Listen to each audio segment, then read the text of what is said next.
भोपाल में नेता प्रतिपक्ष उमंग सिंघार ने चुनाव आयोग की विशेष गहन पुनर्निरीक्षण प्रक्रिया एसआईआर पर गंभीर सवाल उठाए हैं। उन्होंने प्रेस कॉन्फ्रेंस में एसआईआर को सिलेक्टिव इंटेंसिव रिमूवल बताते हुए लोकतंत्र की जड़ों पर खतरे की चेतावनी दी। सिंघार ने दावा किया है कि एसआईआर की जल्दबाजी और अपारदर्शी मानदंडों के कारण लाखों वैध मतदाता सूची से हटाए जा सकते हैं, खासकर आदिवासी और कमजोर वर्ग। भारत के निर्वाचन आयोग ने 4 नवंबर 2025 से 7 फरवरी 2026 तक 12 राज्यों में एसआईआर लागू किया है। दावा है कि 51 करोड़ लोगों का घर घर जाकर सत्यापन केवल 30 दिनों में। सवाल कि क्या ये संभव है? सिंघार ने कहा कि एसआईआर सफल नहीं हो रहा है तो आखिर समीक्षा क्यों नहीं? केवल 12 राज्यों का चयन क्यों और आधार क्या? असम को एनआरसी के नाम पर बाहर क्यों किया गया? राष्ट्रीय जनगणना 2026 से पहले इतनी जल्दबाजी क्यों? खास तौर पर मध्य प्रदेश के लिए उन्होंने बड़ी चिंता जताई है। 22% आदिवासी दस्तावेजी पहुंच बहुत कम, लाखों प्रवासी मजदूर नाम हटाने का जोखिम बरकरार, वन अधिकार के 3 लाख दावे खारिज, वोटर सूची से बहिष्कार का खतरा बरकरार, दलित अल्पसंख्यक छोटे ओबीसी भी प्रभावित हो सकते हैं। उन्होंने बिहार का उदाहरण देते हुए कहा कि 47 लाख नाम हटाए गए हैं और सुप्रीम कोर्ट को हस्तक्षेप करना पड़ा। सिंघार का कहना है कि यह मतदाता सूची की सफाई नहीं बल्कि लोकतंत्र की सफाई है। एमपी में वोट चोरी के सबूत दिए, आयोग ने कोई जवाब नहीं दिया। 2023 में असामान्य वृद्धि, 2 महीनों में 16 लाख नए मतदाता। वेबसाइट पर जोड़ घटाव का डेटा छुपाया गया, क्यों छुपाया गया, किसके निर्देश पर छुपाया गया, ये सवाल उन्हें चुनाव आयोग पर खड़े किए हैं।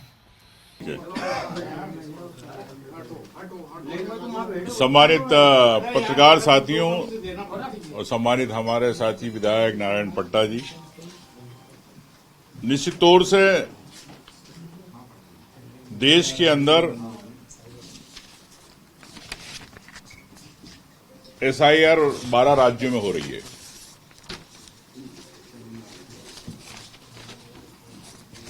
लेकिन मैं समझता हूं कि ये एसआईआर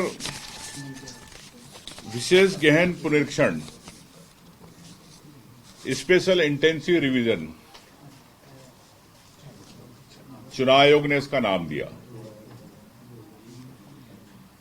लेकिन मैं इसको मानता हूं सिलेक्टिव इंटेंसिव रिमूवल, मतलब चयन करना, गहन रूप से चयन करना और वोटर लिस्ट से नाम हटाना।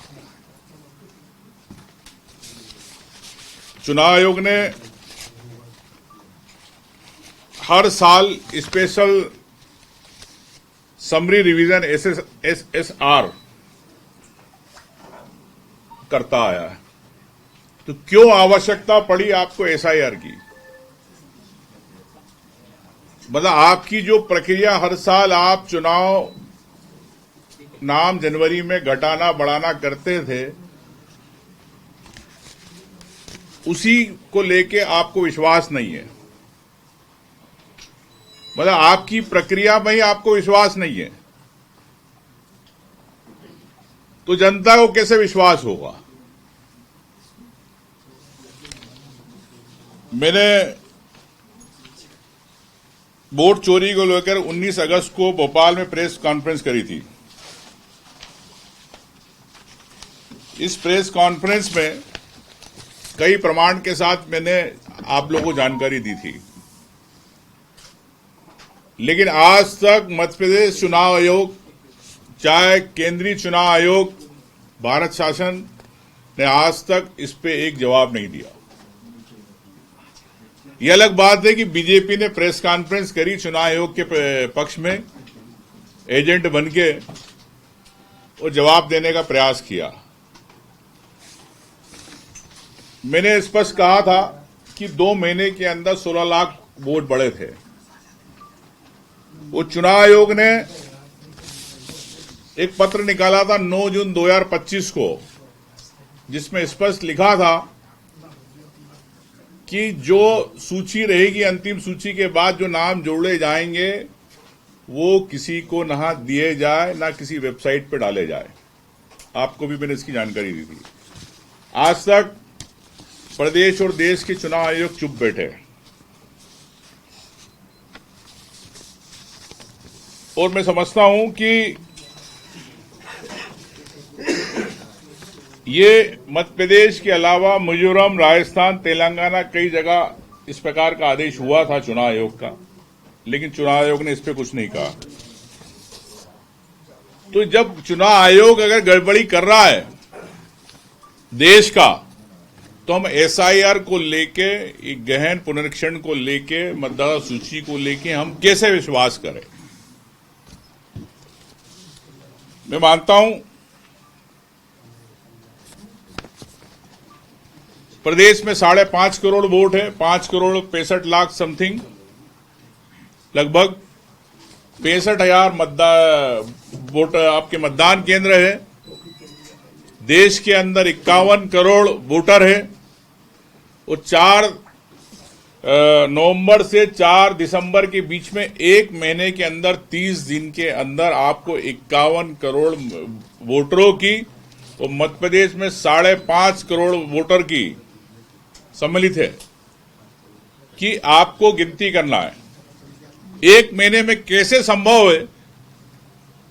ये बड़ा चुनाव आयोग का अजूबा काम हो रहा है। आपको हर व्यक्ति के कागज भी लेना है, उसका प्रमाण पत्र लेना, जो 13 की सूची जारी करी चुनाव आयोग ने। तो मैं समझता हूं कि ऐसी स्थिति में एक पारदर्शिता कैसे रहेगी? वो सिर्फ 28 से 12 राज्यों में क्यों, बाकी राज्य में क्यों नहीं? अभी असम में चुनाव होने वाले, असम के अंदर आप नहीं करा रहे। आपने वहां पर नेशनल सिक्योरिटी को लेके, national registered of citizen NRC को लेके आपने बहाना बना दिया कि इसलिए हम नहीं करा रहे। मैं समझता हूं कि चुनाव आयोग जानबूझकर इसको जल्दबाजी में करना चाहता है और जल्दबाजी में करने का मतलब लाखों मतदाता छूट जाएंगे। बिहार में हुआ, पहले 60 लाख थे, फिर आपने उसको लगभग 40 से 42 लाख करे आपने। कईयों को आपने हटा दिया और जो बाहर काम कर रहे थे मजदूर, उनके नाम आपने डिलीट में डाल दिए कि वहां पे एब्सेंट थे, मिले नहीं। आप जानते बिहार में कई करोड़ लोग बाहर काम करते हैं। तो बिहार से ज्यादा मध्य प्रदेश, राजस्थान, अन्य राज्य मिला के यहां पर ज्यादा जनसंख्या है। तो हमारे यहां 2011 के हिसाब से, आंकड़ों के हिसाब से मध्य प्रदेश के अंदर 20/7/2023 को एक राज्यसभा में सवाल किया गया कि मध्य प्रदेश में 2011 के हिसाब से अनुसार जनगणना के अंदर 25 लाख से ज्यादा लोग बाहर काम करते हैं। 11 की बात कर रहा हूं, 2025 चल रहा है। तो लगभग मैं कह सकता हूं कि 40-50 लाख से ज्यादा लोग मध्य प्रदेश के बाहर काम करते हैं, मजदूरी करने जाते हैं या रोजगार करते हैं। तो क्या एसआईआर के अंदर एक महीने के अंदर क्या उनको मध्य प्रदेश आना पड़ेगा अपनी प्रामाणिकता देने कि हम यहां के निवासी हैं? अगर वो नहीं आए तो उनके 50 लाख नाम लगभग कटने की तैयारी चुनाव आयोग कर रहा है। तो क्या ये भारतीय जनता पार्टी की साजिश नहीं है चुनाव आयोग के माध्यम से अगले चुनाव को लेके? अगर 50 लाख वोट कटता है तो आप समझ सकते हो कि मध्य प्रदेश के अंदर किस प्रकार से भारतीय जनता पार्टी अपनी बिसात बिछा रही है अगले चुनाव को लेके। जब 16 लाख वोट बढ़े आखिरी के 2 महीने में 2023 में, तो कैसे उन्होंने 30-40 सीटों का खेल हुआ, ये मैंने आपको प्रमाण के साथ दिए। तो जब 16 लाख वोट पे ये स्थिति बनी, तो क्या 25 से 50 लाख वोट पे क्या स्थिति बनेगी? ये मैं प्रदेश की जनता को बताना चाहता हूं कि एक महीने के अंदर किस प्रकार से जल्दबाजी के अंदर करना चाह रही है। साथियों, वो विशेष रूप से आदिवासी मतदाता, जैसे अगर बात की जाए तो सबसे ज्यादा पलायन वो करता है आपके मंडला डिंडोरी क्षेत्र से, चाहे हमारे धार जो झाबुआ तरफ से गुजरात जाते, इधर से महाराष्ट्र जाते, कई जगह जाते। 22% आबादी आदिवासियों की, जो जंगल पहाड़ दूर दराज इलाकों में रह रहे, ना इंटरनेट है, ना उनके पास कंप्यूटर है, ना दस्तावेजों की समझ है। तो क्या आदिवासी वोट काटने की भारतीय जनता पार्टी तैयारी कर रही है मध्य प्रदेश के अंदर? क्योंकि कहीं ना कहीं इस वोट से उनको वर्ग से घबराहट है। वो मैं समझता हूं कि आपने वन अधिकार से वंचित कर दिया, 3 लाख से ज्यादा पट्टे आपने खारिज कर दिए। एक तरफ चुनाव आयोग कहता है कि हम वन अधिकार के पट्टे के आधार पर भी देंगे। जब 3 लाख आपने वन अधिकार पट्टे खारिज कर दिए तो 3 लाख परिवार, यानी एक घर में 3 से 4 वोट, मतलब 12 से 15 लाख वोट आप काटने की आपने पहले तैयारी कर ली। इसमें यह भी कहना चाहता हूं साथियों कि सिर्फ आदिवासियों की बात नहीं है, दलित, अल्पसंख्यक, ओबीसी समुदाय, इन वर्गों पे भी ये बात आने वाली है। ये लोग भी बाहर काम करने जाते हैं, जब वहां पे बीएलओ जाएगा तो लिख दिया जाएगा अनुपस्थित, एब्सेंट, ये डाउटफुल बताकर मतदाता सूची से नाम हटाने की चुनाव आयोग की विशेष तैयारी है। बार बार सुप्रीम कोर्ट ने बिहार को लेकर इंटरफेयर किया। क्यों सुप्रीम कोर्ट को इंटरफेयर करना पड़ा? क्यों आपने सूची प्रकाशित नहीं करी? सुप्रीम कोर्ट कहता है कि सूची प्रकाशित कीजिए, कितने नाम जोड़े, कितने घटाए। 65 लाख थे, 47 लाख नाम हो गए, फिर कितने जुड़ गए, कट गए। बार बार अगर सुप्रीम कोर्ट को इंटरवीन करना पड़ रहा है, इसका मतलब चुनाव आयोग एक शंका के घेरे में है। जो उसकी कार्य प्रणाली है, 1 महीने के अंदर करोड़ों वोट को लेके जल्दबाजी में, तो क्या चाहते हैं? इसके पीछे चुनाव आयोग की क्या मंशा है, यह समझना जरूरी है। और पूरे एसआईआर की प्रक्रिया में, इस गहन मतदाता सूची परीक्षण के अंदर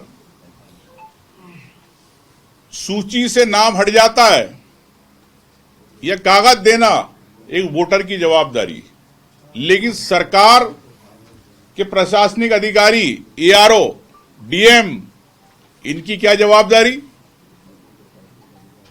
चुनाव आयोग जनता पे, आम मतदाता पर जवाबदारी डालना चाहता है, लेकिन प्रशासन में बैठे कलेक्टर हो, चाहे एआरओ हो, चाहे सीईओ हो, इनके पास क्या? और ये सिर्फ आपत्ति और प्रक्रिया इतनी जटिल है कि नाम जोड़ने घटाने की 6, 7, 8, 9 जो भी है संख्या फॉर्म की, क्या आम वोटर ये प्रक्रिया पूरी कर पाता है? नहीं कर पाता। तो ये मैं समझता हूं कि जो प्रक्रिया चल रही है, ये मतदाता सूची की सफाई नहीं है, ये लोकतंत्र की सफाई है। ये भारतीय जनता पार्टी का एजेंडा है। चुनाव आयोग को एसआईआर का संचालन कर रहा है, मगर नियंत्रण भाजपा के हाथ में है। मैं समझता हूं कि हमारे प्रदेश के अंदर ये चीज होने वाली है। मैं आगाह कर रहा हूं, मैंने जब भी आगाह करा है